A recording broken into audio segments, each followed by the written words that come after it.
la flemme. Je sais pas pour vous, mais il y a un sentiment encore plus puissant qui m'envahit quand j'ai fini par choisir l'option de facilité. Ça s'appelle la culpabilité, oui, je sais. Surtout quand on a tous les ingrédients pour faire un excellent burger. Et ça vous dit qu'on fasse un excellent burger ? Pour faire la sauce, il va d'abord vous falloir une gousse d'ail. Écrasez-la avec un couteau, ce sera plus facile de retirer l'enveloppe.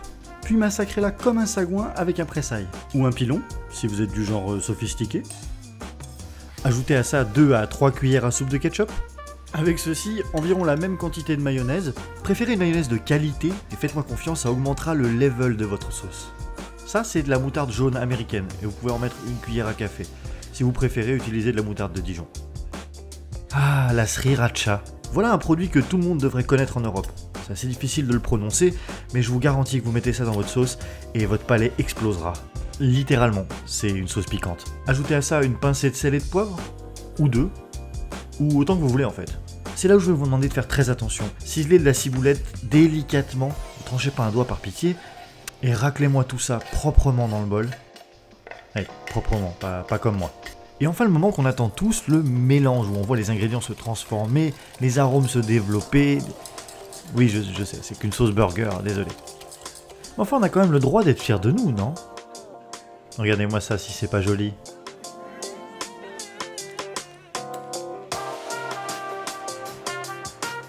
Et voilà, on en mangerait à la cuillère. Non, on va pas faire ça quand même.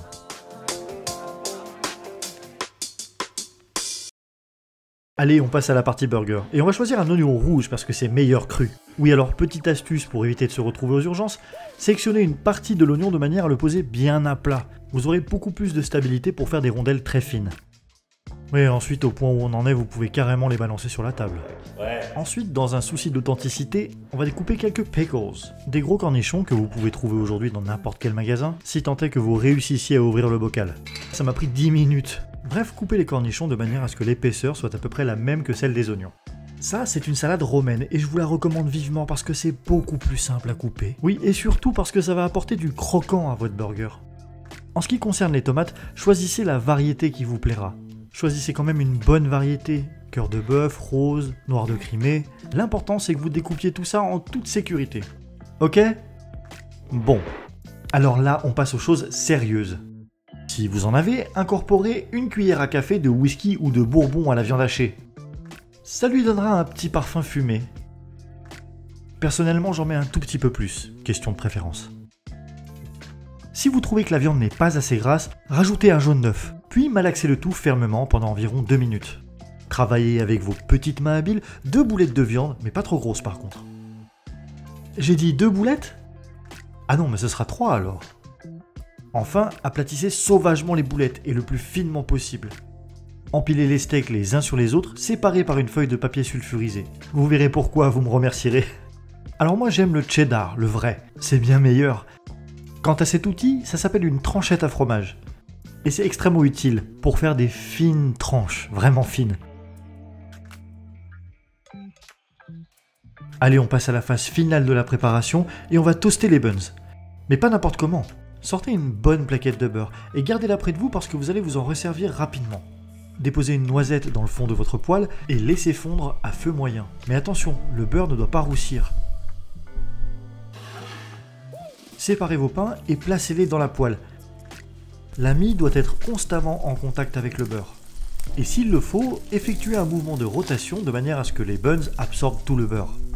Les pains doivent être légèrement caramélisés, mais pas brûlés. Puis enveloppez-les dans une serviette propre ou un t-shirt de manière à ce qu'ils conservent leur chaleur. Déposez votre premier steak dans la poêle bien chaude à feu moyen. Pendant ce temps, on attaque la garniture avec la sauce directement sur ce qu'on appelle le chapeau. Puis dans cet ordre, commencez par placer les oignons, les cornichons, la salade, en prenant soin d'en mettre de partout, la tomate et un peu, beaucoup, passionnément, à mort de cheddar. Quand votre steak aura perdu un peu moins d'un quart de son volume, c'est que ce sera le moment de le retourner. Placez immédiatement des tranches de cheddar sur la partie cuite de manière à ce qu'elles fondent uniformément. Enfin, déposez le steak délicatement sur le sandwich, puis un autre, puis encore un autre. Une fois que vous avez terminé votre magnifique burger, Laissez-le reposer environ 2 minutes. Ça vous laissera le temps de prendre une petite bière.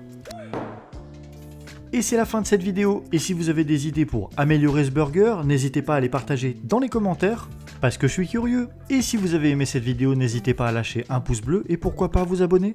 Oui, ça me motiverait un petit peu. En attendant, je vous remercie d'avoir supporté ma voix infâme, et je vous dis à la prochaine. Bisous.